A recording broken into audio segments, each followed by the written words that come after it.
История с Ильей Ремеслом буквально расцветает в течение одного дня. С каждым новым постом становится все более очевидно. Раньше мы такого не видели. Ремесло себя не сдерживает. Мы получаем какие-то уж совершенно изощренные инсайды из реалий администрации президента. Нельзя сказать, что мы этого в общих чертах не представляли. Но когда доходит до конкретики, становится понятнее, как наш режим дошел до жизни такой. Оказывается, вот те омерзительные в своем одноклеточном креативе акции против Алексея Навального, типа там сардельками в аэропорту закидать, не низовая инициатива. Все это дело не только одобряется, но прям планируется на уровне замглавы администрации Сергея Кириенко. Мы всегда знали, что черти эти бессмысленные, ответственные за внутреннюю политику, занимаются на Старой площади херней. Но теперь тот, кто на них работал 1,5 десятка лет, приносит нам свидетельство с мест. Какой именно херней? Годные разве что только для пятиклассников. Черти эти там заняты. Это полезно само по себе. Сложно предсказать, сколько ремесло сможет так откровенничать, но хорошо бы, чтобы подольше. Каждый следующий пост человека, который вырос и жил только внутри системы, это новое эксклюзивное для нас знание. Сегодня это все и обсудим. Прежде чем начнем, в описании мы повесили инструкцию, как обходить блокировки в России. Способы мы регулярно обновляем, а спонсирует все это дело MaxSwap. Они оформляют виртуальные карты, с которых вы можете платить криптой, как обычными деньгами.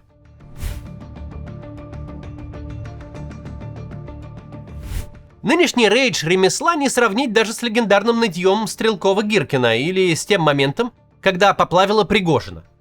Стрелков толком не мог рассказать ничего интересного, никуда допущен не был и без конца жаловался. Пригожин явно многое знал, но окончил свою жизнь бессмысленно, покрывая все начальство матом. Ремесло же явно имеет в виду сдать всех и рассказать все обо всем. Это очень хорошо. Он, очевидно решив сжечь все мосты, умудрился даже сходить на Ходорковский лайв.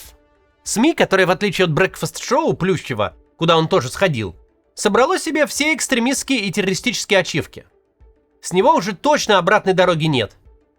Особенно, когда на таком СМИ ты еще раз назвал Путина трусом, военным преступником и предрек скорый крах. Такое назад не откатить, не извиниться и не вывернуть в шутку. Первым для меня звонком был, когда случился мятеж. То есть, и когда Путин, он трусливо, на мой взгляд, уехал из Москвы, в какую-то из своих резиденций, когда на Москву наступал Пригожин, тогда у меня случился прям слом настоящий. То есть я понял, что президент наш – это не тот человек, за которого мы его до этого принимали. Реакция на его демарш явно выдает некоторый шок и ужас. Если кто думал там о какой-то спланированной провокации, то несколько ошалелая реакция всех, от Z-коллег до Соловьева и Алаудинова, явно свидетельствует. С настолько поганым инфоповодом никто даже не планировал столкнуться. Поэтому нужно еще раз сказать. Если кто-то из представителей Z-лагеря переживает, что выходка ремесло — это какая-то хитроумная провокация с целью выявить нелояльных, дескать, люди решат, что теперь так можно и понапишут крамолы, а их быстренько пересажают, не волнуйтесь, граждане. Ну то есть как? Пересажать-то вас представители Z-лагеря могут в любой момент и по любому поводу. Но это точно не провокация, если это вас успокаивает.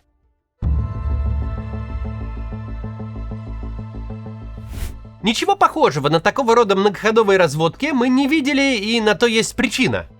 Такие перформансы, когда важный пропутинский глашатай вдруг выходит, наговаривает себе на 5 статей и призывает остальных последовать его примеру, очень опасны для режима. Особенно опасны в обществе, в котором люди задолбались и знают, что кругом тоже все задолбались. Где все и так понимают, что на душе у всех недоброе, и только проткни может рвануть так, что не остановишь. Ремесло обращается к Соловьеву, у которого, развязав войну, государство отобрало старость в деревеньке на Итальянском озере и будущее детей. А теперь, блокируя Телеграм, сжигает новую деревню, которую он успел построить уже в новых условиях. Его собственный холдинг пропаганды. Нетрудно представить, что он там реально думает. Любой режим наподобие нашего стремится демонстрировать единство, а интересоваться, что там у его прислужников в голове на самом деле, опасно для жизни. Не переоценивайте российскую власть. Это эксцесс, и эксцесс опасный. Настолько опасный, что мы явно видим, никакой единой методички все еще никто не спустил. Все реагируют по наитию. Соловьев, нашедший в себе большевика, Что-то там рассказал о попутчиках власти, которые, дескать, сбегают при первом же неудобстве. А что там за неудобство такое возникло? Война показала, насколько обостряется все. И тем более, что война — это длинная воля, и в процессе у некоторых совершенно не выдерживает нервы, их срывает, и они начинают нести чужие нарративы. Притом многие из тех, которых иначе, чем попутчиками власти не назовешь. То есть какое-то момент времени они примыкали к власти, принимали участие в чем-то, а потом вдруг, когда им показалось, что нет, не получилось, нет, власть их недостаточно оценила, то они переходят в другой лагерь. Аптел Лаудинов даже не обозвал ремесло по неизбывной привычке ЛГБТшникам. Просто рассказал, что позвонил юристу, решив, что его канал взломали. Убедился, что нет, и пребывает в шоке, что страну шатать начал именно он. Конечно, я очень сильно шокирован, потому что я 3 раза вживую общался с Ильей Ремеслом. Это был абсолютно адекватный, пророссийский, пропрезидентский человек. То есть человек, имеющий очень большие связи и в наших спецслужбах, и, как говорится, в администрации президента, который вроде бы, как говорится, делал абсолютно огромный объем работы. Главным инициатором был посадки Навального. Короче говоря, тема такая, что человек вроде бы, по моему пониманию, был абсолютно за Россию. Конечно, то, что он сейчас делает, это просто страшная вещь. Если он не находится там где-то в заложниках или еще что-то, что надо проверить, я так думаю. Ничего даже близко не напоминает подготовленную кампанию. Журналист Илья Шипелин, изучив телеграммы ремесла более внимательно, выяснил, что сегодняшний выпад — это не единичная акция. Это не внезапно случилось. На последнюю годовщину убийства Алексея Навального, например, ремесло выдал такое. Сравнивать Навального и сегодняшних своих оппонентов, которые исполняют заказ против наших военных, я не могу даже в шутку. Это он, видимо, про оппонентов каких-то в Z-среде говорит. Навального, пишет, я не презирал, относился к нему как к достойному противнику, в отличие от этих продажных шлюхоблогеров, у которых нет малейших убеждений. Ремесло пишет. Будет другая власть, они точно так же будут целовать ее в жопу.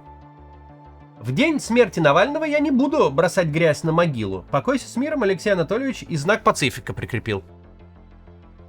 Не очень понятно, что в реалиях нашего режима хуже. Называть Путина военным преступником или написать трогательный и уважительный некролог Навальному. Но кажется, что вещи эти близкого порядка с точки зрения последствий. Шипелин обращает внимание, вся публичная деятельность Ильи Ремесло в последние несколько месяцев представляет собой адский совершенно винегрет, где жалобы на строительство цифрового концлагеря и проклятия в адрес мессенджера Макс перемежаются с привычными для ремесла публичными доносами и угрозами по отношению к недостаточно патриотичным Z-блогерам. То есть серия постов вчера и сегодня не с ровного места взялась. Это логичное продолжение какого-то срыва, следы которого можно было заметить, если бы кому-то из нас было бы до ремесла дела. Дальше поговорим о причинах происходящего, о более глобальной картине. Сначала небольшая реклама, посмотрите, пожалуйста. Уже стало мемом использование ИИ в подборе персонала. Вплоть до того, что соискатели сами спрашивают у HR-бота, какой ответ того устроит, и копируют этот ответ ему же. Все это лишь усложняет поиск позиции, который и раньше был не самым простым квестом. Но на самом деле искусственный интеллект может и упростить поиски. Нужно лишь знать, какие инструменты использовать. Например, есть Хорикс. Это бесплатная для соискателей и платформа, которая помогает специалистам в области IT, дизайна и маркетинга находить проекты в международных компаниях, пройдя всего лишь одно автоматизированное интервью. Как это работает? Вы регистрируетесь на платформе, затем всего одно обязательное собеседование с искусственным интеллектом, после чего ваш профиль уже доступен компаниям. Такой подход позволяет соискателю не тратить время на сотни откликов и создание сопроводительных писем для каждого потенциального заказчика, который к тому же их скинет сразу же в анализ к тому же искусственному интеллекту. Хорикс анализирует навыки кандидата и автоматически подбирает позиции, подходящие под его опыт. Что важно, Хорикс открывает доступ к глобальному рынку предложений. Через платформу можно находить позиции от компаний из разных стран и работать удаленно. При этом позиции на Хорекс часто предполагают вознаграждение выше рынка, и вам не придется думать, как его получить, если компания находится в другой стране. Платформа помогает упростить расчеты между сторонами. Сервис, повторюсь, для соискателей бесплатный. Уже более 2000 пользователей используют платформу, чтобы найти проект в топовых компаниях по своей специализации. Онлайн-обучение, электронная коммерция, IT и не только. Так что, если вы сейчас в поиске занятости и открыты к предложениям от международных компаний, попробуйте Хорекс. Сканируйте QR-код или переходите по ссылке в описании. Спасибо, что смотрите рекламу, она позволяет каналу оставаться независимым. Продолжаем. Понятно, почему отдельным гражданам хочется в происходящем обнаружить заговор и провокацию. Потому что даже противникам, а уж тем более сторонникам власти, хочется думать, будто российское государство бесконечно эффективно и способно на сложные и развесистые схематозы. Хотя причина того, что Илья Ремесло поплыл и разбушевался, представляется иной. Для российского государства в нынешнем его виде очень принципиально задолбать и довести до ручки всех. Кажется, что после 24 февраля 2022 года российское начальство решило, раз уж они развязали войну и теперь мальчиши-плохиши, которых отовсюду повыгоняли, то теперь не просто можно, теперь нужно всех достать.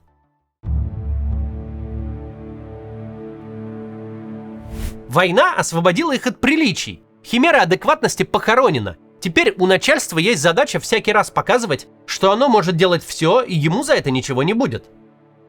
Это уже какая-то новая форма легитимности. Мы власть, потому что можем испортить жизнь каждому, докопаться до мышей, и все это просто проглотит. В итоге огромное количество людей, которые были лояльны власти или вообще не замечали ее существования, теперь видят государство, которое приходит в их жизнь исключительно с намерением сделать ее невыносимой, причем без какой-то внятной причины. Просто потому что может. Надо было доказать, мол, мы теперь такая супервласть суверенная, которая от граждан не зависит вовсе. Мы можем делать что угодно абсолютно безнаказанно. Взять этот утиль-сбор несчастный. Иномарки ушли из России, люди принялись в частном порядке этот вопрос решать. Одни заказывают себе привоз автомобилей, другие бизнес на этом строят. По идее, государство должно было сказать большое спасибо, что люди своей инициативой исправляют последствия его же действий. И если уж не помогать, то точно не мешать. Никаких денег в заметном масштабе, даже обложив космическими сборами вот этот мелкий частный импорт автомобилей, государство от этой инициативы все равно не увидит. Но вот надо было принципиально прийти и всю отрасль угробить. Или снижение порога уплаты НДС. Опять же, тут речь не о заработке. Бегать за малым бизнесом с целью слупить с него дополнительные налоги ни к чему не приведет, кроме резкого роста стоимости администрирования. Не должно быть государству дела до бизнеса с оборотом в 20 миллионов рублей, до человека, который открыл 3 шаурмичных. Или магазин компьютерных комплектующих на Wildberries. Создал человек таким образом рабочее место для себя, дал кому-то работу еще. Ну и дай бог ему здоровья, пусть платит свою упрощенку и спит спокойно. Но нет, надо было прийти к этим шаурмичным, к этим мелким магазинчикам и крошечным производствам и сделать их бизнес нерентабельным, а их работу невозможной. А ведь они жрать не просили и, возможно, были совершенно лояльны, но уж точно не выражали недовольства и не протестовали. Или взять все, что успели наворотить с ЛГБТ. Ориентация с политическими взглядами не связана вообще никак. Если не жить в мире стереотипов, где гей — это обязательно хипстер с розовыми волосами, который чуть что на оппозиционный митинг идет, то совершенно очевидно, что среди геев, лесбиянок, бисексуалов такой же примерно расклад по политическим взглядам, как и по обществу в целом. Их вообще от 5 до 10% по разным оценкам, и находятся они везде. Ну, жили себе они и жили. На государство внимания не обращали. Прекрасно понимали, что законы о запрете всякой там пропаганды — это ерунда, которая к реальной жизни отношения не имеет. Среди них есть чиновники, бизнесмены, директора промышленных предприятий, даже, может быть, спикеры Государственной Думы. Но государству специально вот надо было сделать их жизнь невыносимой. Сажать за причастность к экстремистскому сообществу, присылать рейды спецназа в гей-клубе. Жил себе такой обычный 50-летний гей, директор завода или начальник областного департамента. Может, искренне Путина любил, дроны делал, придумывал, как побольше наемников на войну послать. Был полным совершенно лоялистом. Но нельзя оставить его в покое. Надо заставить его жить с мыслью, что завтра за ним придут, Потому что он на какую-то группу там подписан или в чатике каком-то состоит.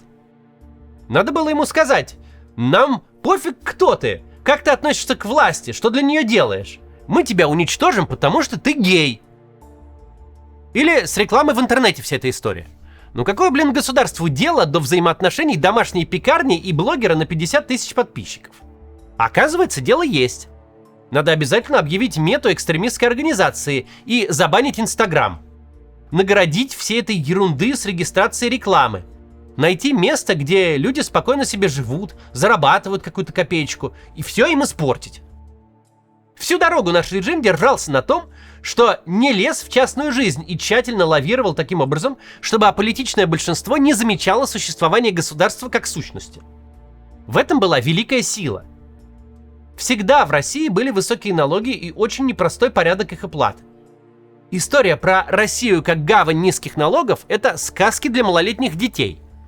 Но раньше ты узнавал, как на самом деле все устроено, лишь в тот момент, когда с тебя можно было что-то взять существенное. А если ты чинил машины в гараже за наличные, рисовал сайты и визитки на фрилансе, до тебя никому не было никакого дела. Репрессивное политическое законодательство строится не со вчерашнего дня, а как минимум с возвращения Путина в Кремль в 2012-м. Но до начала войны это все было сотрясанием воздуха для абсолютного большинства. Все это законодательство касалось даже не тех, кто время от времени ходит на митинги, а лишь тех, кто занимается какой-то явной политической деятельностью. Теперь же не важно, чем ты зарабатываешь, какие у тебя политические взгляды, что ты думаешь о власти, о войне, лично о Путине. Государство придет и найдет, каким образом раздолбать твой образ жизни. Запрет рекламы на заблокированных ресурсах и попытка полностью задушить Telegram, который стал и главным средством общения, и главным хостингом для русскоязычных СМИ, это апофеоз стремления государства доказать, что оно способно докопаться до всех. До войны надо было просто не выступать активно против Путина, и этим ты, в общем-то говоря, гарантировал себе спокойную жизнь. А сейчас уже не важно, за Путина ты, против Путина, Z-блогер, либерал или просто держишь канал с уроками программирования или рецептами чизкейков. Государство приходит и выжигает все напалмом. Без настоящей причины, без стремления с кого-то денег срубить. Просто потому что может.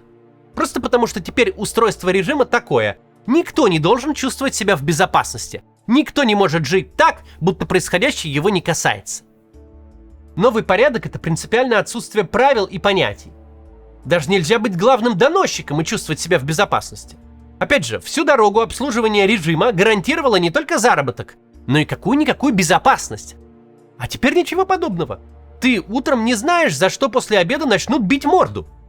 Никакие заслуги в фабрикации уголовного дела на Навального не гарантируют от поездки на разговор с Апти Алаудиновым.